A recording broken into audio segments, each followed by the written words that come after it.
Hi, ஒரு வருஷத்துக்கு ஃபீஸே வெறும் 3500 ரூபாய் தான். நம்ப முடியுதா?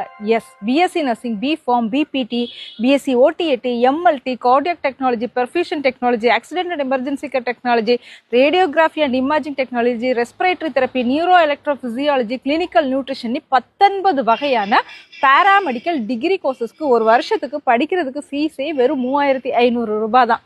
பிரைவேட்ல எவ்வளவு ஃபீஸ் வரும் அப்படிங்கிறத நீங்களே யோசித்து பாருங்க. அதே மாதிரி DPharm, diploma in pharmacy, DMLT, accident and emergency care டெக்னீஷியன்ல உள்ள diploma course, dental mechanic, dental hygienic, ECG technician, pump technician, radiographer, இந்த மாதிரி 25 வகையான பேராமெடிக்கல் டிப்ளமோ கோர்சஸ்க்கு வெறும் ஃபீஸ் வந்து 1500 ரூபாய் தான்.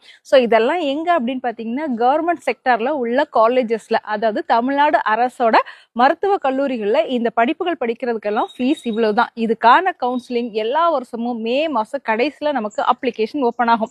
நிறைய பேருக்கு இது தெரியவே செய்யாது, அப்ளிகேஷன் போடவே மாட்டாங்க. எப்பவுமே கவர்மெண்ட்டுக்கு வரக்கூடிய அப்ளிகேஷன் பார்த்தீங்கன்னா ரொம்ப கம்மியாக தான் இருக்கும்.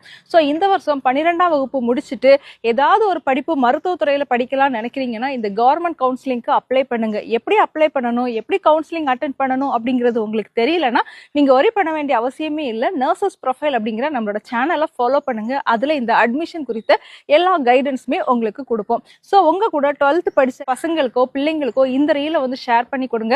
அவங்களும் கம்மியான ஃபீஸ்ல கவர்மெண்ட் செக்டர்ல ஒரு காலேஜ்ல படிக்கிறதுக்கு ரொம்பவே ஹெல்ப்ஃபுல்லா இருக்கும். தேங்க்யூ.